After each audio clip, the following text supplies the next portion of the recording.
half-hour, roughly, mobility sequence. It's for a sprinter of mine who is struggling with some injuries at the moment. And upon looking at him a bit more closely, appears to be quite a lot of tightness around the hips, and also back down posterior chain into hamstrings and calves. So we're just going to look at freeing up a bit of space where we can, finding activation where we can, and to help prevent any future injury and help them recover from this. So yeah, if that sounds like you, feel free to give it a go. So we're going to start lying on our back. We're going to bend the knees. Take the thighs out wide, soles of the feet can touch here, arms just away from the side body. Take a really deep inhale through the nose. And as you exhale, just allow the body to soften as best you can. So tendency with a lot of athletes, particularly those working with quite dynamic sports, is to kind of arrive in quite a contracted state. So every exhale, let go of any muscular energy where you can. And then we'll find our way into the sequence. So just starting to bounce out through the legs just a little bit, nothing too crazy, particularly if the adductors are tight there. And allow them to settle once more before perhaps taking a few little rocks side to side. Nice little massage for the top of the glutes there. Might help free up a bit of space in hips, lower back. And then just pausing in the centre. Assisting the legs back together, hug the knees in towards the chest, and then place the feet down to the earth, heels below the knees, about hip bone width apart. So we'll take a spinal roll up, so scooping the tailbone down, pressing the lower back towards the earth as we peel the vertebrae up away, one vertebrae at a time towards the sky. Once we get there, maybe you want to wrap the shoulders under a bit, and then try to drag your heels towards your buttocks. So you'll feel the hamstrings engage there. Try to hold on to that contraction. Maybe a little bit of core here to help support you in the shape. And then come through the balls of the feet and spinal roll it down. We'll pick the feet up then away from the earth. Draw the knees in towards you and then draw some circles of the thighs within the hip joint. So creating giant circles there. Imagining a clock face perhaps and trying to go back the other way, trying to hit every single number on that clock face. Taking the hands behind the knee creases, curl up into a tiny ball. If it feels okay, feel back, start to rock forwards and backwards. We'll come all the way up and spiral the legs around to one side. So we'll meet in all fours for a bit of spinal extension and flexion. So as we drop down, through the navel space there, you can pull the chest through between the arms and lift the gaze. Spinal extension, and then scooping the tailbone under, draw the navel in, tuck the chin in through flexion. And then just work back and forth, allow the shoulders to be pretty soft as you go. Finding that end range. Maybe you can explore a little bit further with each repetition there. And the next time you drop down with the navel, tuck the toes under.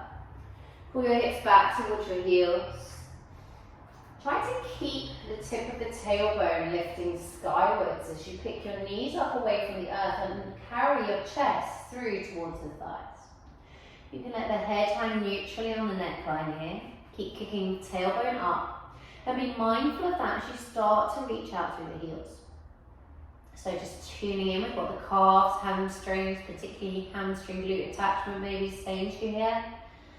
And if you start to notice the tailbone scooping down, we want to re-bend the knees, kick the tip of the tailbone back up, and really try to keep this shape as open as possible and not to put any undue pressure on the lower back. Walking the feet towards the hands. Bring the feet about hip bone width apart, and the hands can lift up onto the shins for you to lengthen the spine forwards. And then you can just bow back down. We'll do that same repetition, hands to shins, draw the chest, but pause at the top this time. Allow the hands to just soften down, or the arms to soften down below the shoulder line. Still kicking the tailbone up, bend the knees as much as you need to, engaging into the core hip, a little bit into the glutes to support the shape. And then bow down. We'll go again through fingertips, shins if you need, but to that hover. And bow back down. So just one more of those, finding your lift. And then you'll bow down. Soften your knees here to find fingertips to the earth, step your left leg back. So as you bend the right knee here, one knee above the ankle, plant the left hand down to the earth, try and keep the hips pretty stable as you roll out to that right side, finding some rotation through the thoracic spine. Bringing that hand down, keep the right glute hugging in, slightly up perhaps, as we roll open to the left. Of hip stability required on that right side. Taking one more each side, again hips as stable as you can, finding the movement through the torso. Final time out to the left. And palm the hand down. We'll step back just to free up that leg for a moment, find our way into plank. And then a mindful walk at the feet towards the hands. So keeping the body moving pretty much through this practice, find a little lift. Hands to shins if you prefer. And as you fold down, meet your hands to the earth, step back on the other side. So the right leg stepping back, we're bending into the left knee. Stabilizing through the pelvis here, plant the right hand down, open up through the left side. Facing back down with that left. So open up through the right, keep the left glute hugging in and up, right hip rolling down. It's trickier for me on this side. We'll take that out one more time each side. And again, exploring those end ranges as you become more familiar with the shapes. Planting that hand down, we'll step it back through plank once more. And then we'll pull the hips up and back into our down dog. So we'll come to a bit more kind of working phase now, but still keeping that mobility in mind. You're walking your feet towards your hands. We'll take a spinal roll up, vertebrae by vertebrae, feet are about hip bone width apart, roll the shoulders open when you get there. So we're going to reach the arms forwards to shoulder height. Imagine there's a chair behind us, we're going to sit onto that chair.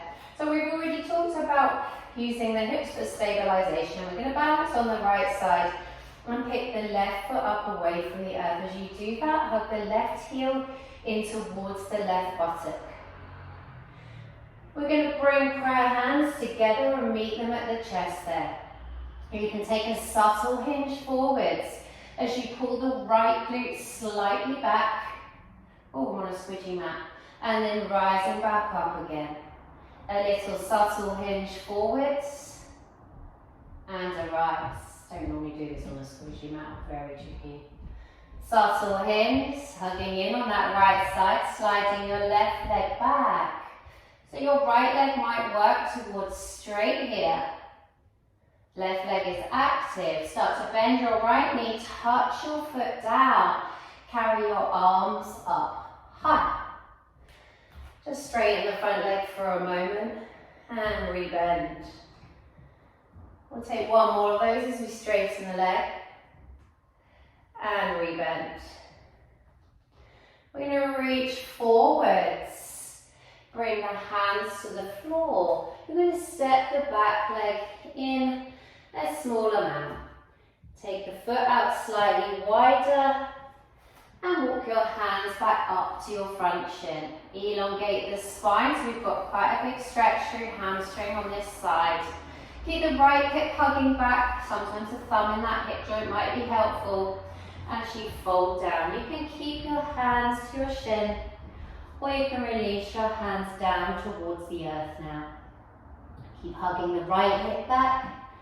If you can't reach the earth, maybe you've got blocks. I'll grab some for the next part of the sequence, but maybe you've got blocks here to slightly elevate the floor for you. Softening the right knee, step the left leg back.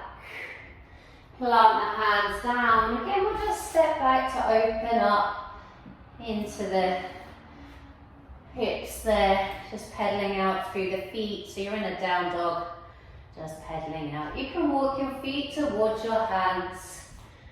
Bring your hands through your shins, flat back, hands to hips, brace into the abdominals, come up. it does feel tricky, you could always get rid of your mat, or choose a mat that wasn't quite so spongy. So we'll carry then the arms straight forward, sink into our chair, imagining something behind you can pop the hips down onto. We're balancing through the left as we pick the right foot up away from the earth. And maybe prayer at the heart is a little bit more accessible. So as we hinge the body weight forwards, left glute hugs back, and then we rise back up. So as we hinge, chest is dipping, hips are lifting. And as we rise, hips dipping, heart space rising. Taking one more of those, holding in the dip, extend that right leg away. Strength through the back leg, you might work towards straight on that front leg. Keep hugging the left glute back. Bend the left knee, touch the foot down, get the mat out of the way. Carry your arms up high, straightening the front leg. You need to just pad out, swap out through that left buttock and hip. Exhale to bend. Inhale, straighten. Exhale, bend. As we hinge forwards, you can meet the hands towards the earth, stepping your back foot in. A small amount, about a third of the way maybe. As the heel grounds down, it's about your hip bone width apart. The toes are turning slightly forwards and out. Hands to the left shin, draw the chest forward. You can fold down. Either keeping yourself there, hands resting, or allowing yourself to fold completely down towards the earth. Again, hands could be to floor or to blocks. Hold it for a pretty similar amount of time, really scooching that left hip back. And then maybe just bring the hands to the shin, draw the chest forward, soften the front knee, step that right leg back. Plant the hands firmly and step all the way back through plank, and then we'll pick the hips up and back into a down dog. So from here again, perhaps we walk the feet towards the hands. When we get there, we can cross the right foot over the left thigh. So this did actually irritate my sprinter's injury slightly. It might not do for you. We're walking over towards the right. So if we can do this with no pain or discomfort, we stay there. It's a really nice release for the outer hip on that left side, coming up through hamstring, IT band, maybe even a little bit of calf. You can breathe into the left side rib cage to open up the lung capacity there. And as you come slowly back through center, you can bow yourself all the way down, just have a moment there if that feels okay. So you might need to soften that right knee a bit more, press your hands to the earth, and just slide that left leg all the way out and back. Step the right leg back to join. Pull your hips up and back into your dog, and then walk yourself forwards once more. Sliding the left leg over the right. Make sure the torso is lined up with the center of the pelvis and the knees there. You might want to just fold straight down the midline again, always assessing the body for any discomfort coming through the fingertips. Maybe you take a little walk out towards that right side. Bowing down. So this should be kind of relieving as opposed to really straining. So again, if you need blocks, you could take those with you around to the side. And then we'll come back through to the middle. Unravel, stepping back through that right leg and the left leg. We're going to bring from plank the knees down towards the earth. Take the knees quite wide. Bring the big toes together and pull your hips back towards your heels. Pause for a moment in child's pose. Maybe just rest the forehead to the earth. So just allow the hips to settle here. Couple of breaths while I just grab some blocks. One block, that's what I seem to have today. Okay, much better for you to have two. Okay, making your way back into all fours. So draw the knees hip bone width apart. Find your way into dog. So I would probably just take a walk through again. We need to worry with two progressive transitions here. And we're just going to step the left leg back.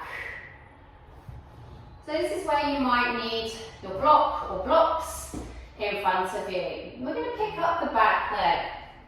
So we've got stretch through right calf, hamstring. And then if it's available to us, we're going to start to roll the the left hip open. As I'm doing that, I'm kind of lifting up and over my right hip joint. And then I square my hips and my rib cage back down. Yeah, so like say my knee block, rolling open and squaring back down. Roll open, keep lifting up out of that right buttock. Feel maybe a little hip flexor stretch on that left leg. Square back down as much as you can, remembering not to overly stretch the hamstring there. We're going to start to bend the right knee and step the left leg all the way back and down. Carry the arms up high and ground out through the back, heels split the arms. So we're in a warrior two stance, but for the purpose of this, what we're looking at is opening the adductor on the right side and into the hip complex. A little bit of adductor on the left too. Carry the arms out wide. We're going to meet the forearm to the thigh. Keep rising that thigh open to the right. Carry the left arm up and over. We'll go again. This time you can either place the forearm as you did, or you can just slide it down inside the leg there. Trying maybe not to make contact with the earth itself, rising back up. So we're getting a little bit of flexibility requirement, but with strength at that end range, coming all the way up. Turning on the back foot toes, we're in crescent lunge. Hinging forward to meet your hands to the earth. Heel toe your foot out towards the right. Turn the foot, the shin, the knee, the thigh out. Lower the back knee down and just take some little rocks side to side. Pausing there, finding a stillness, and then floating your right arm up and over. You're picking up the back leg, maybe you're just reaching towards the foot, or maybe you're taking a hold there. As you draw the heel towards the buttock, you might need a belt, or you might just be working at dragging that back thigh forwards while you reach away with the back hand. So as that foot releases back down, carry the arm up and over. Square the hips off, heel toe that foot back inside the hands. As you make your way through upright with the spine, start to straighten your right leg. Hands can come to your hips. Hinging forwards, being mindful that the tailbone kicks up and back. And rise. Hinging forwards, use the sirens, and rise.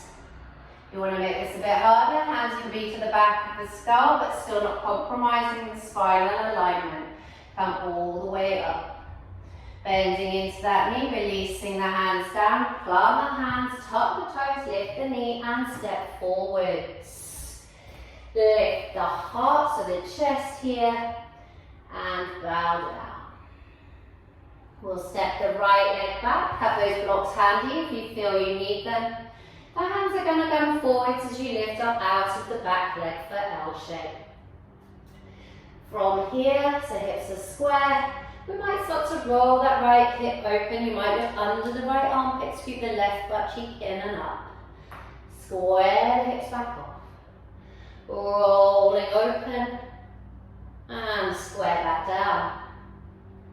One more time, so like I say, a big stability requirement on the base hip and leg and even into the ankle joint. Square back down, bring your hands close to your front foot and step your right leg back. Carry your arms up high through your crescent lunge. Ground out through the back heel, split the arms, make sure the front foot stays facing forwards. Bend into that knee. Forearm to thigh. Right arm comes up and over the top, really feel the stretch. Prise that left thigh away, back through center. You can stay as you are, or bypassing the thigh there with the forearm, hovering the hand, no weight in that left arm. Come back through upright. We'll take one more of those, so really challenging into hip strength, core strength, hip stability, and rising up. Pivot on the back foot toes, turn to face forwards. Hinge forwards and heel toe. that left foot out to the left. Letting the foot, the knee, the thigh out. Lower the back, knee down. Take those little glides out left to right. And then finding your way to stillness. You can float the left arm over. Into rotation, pick up the back foot. Press strongly into the right hand. Like I say, you might just reach with the arm and try to drag the back thigh forwards. Or perhaps you're going to catch a hold there, drawing the foot in towards the buttock, really opening up into hip flexor a little bit here and running down the quad muscle there. As we release the hold, the arm can travel up and over. Heel toe the left foot back inside. As you rise, you want to be in that kind of 90-90 shape at the knees.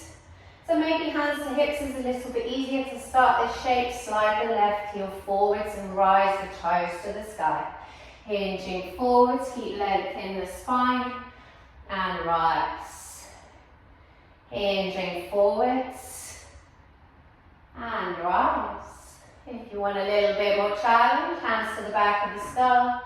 Hinging forwards and rise.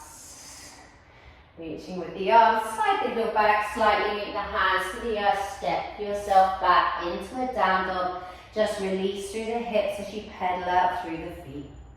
We're going to bring the knees safely down towards the earth. Pull the hips back, let the hips drop off to one side. So let's go do a tiny bit of seated work. Feel free to sit on a block if you find it hard to work with this shape. So we're going to carry the right leg in front.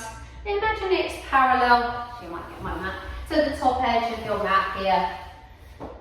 And then the left leg will carry out wide, in line with the hip. Roll onto the inner thigh there and allow that knee to find the right angle. Make sure your hips are up and over to the right side. If it's available to you to try to lift that back heel, we're working internal rotation at the back hip. Place that down, and how much external rotation can you find? So we don't want to remove this right buttock as we go. Placing the knee back down. Lift the ankle, place the ankle, lift the knee. Now if that's not happening for you at all, it won't work for everybody. You can always give it a little helping hand and place down. Again, the same through your external rotation. Yeah, you might want to pause in that internal with that assistance, and then you might want to do the same through external.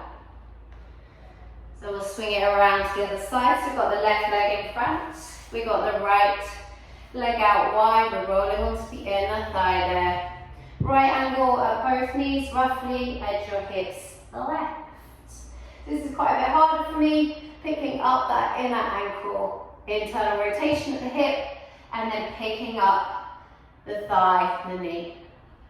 If it's super hard, the other option you could try is letting the body weight hinge forwards. That helps me quite a lot there as I work my internal. Maybe hang back as you work your external. Or if you could do it upright, it's much harder to find that engagement. If it needs that helping hand through internal, take a hold of the heel there, try to get the foot flexed, and then just work it into that range that feels accessible. Planting that down, working it through the external range, maybe using the forearm. Some people prefer something like a block, maybe here, which helps them lever away a bit more freely, and then coming back down. So we'll just spiral out left to right.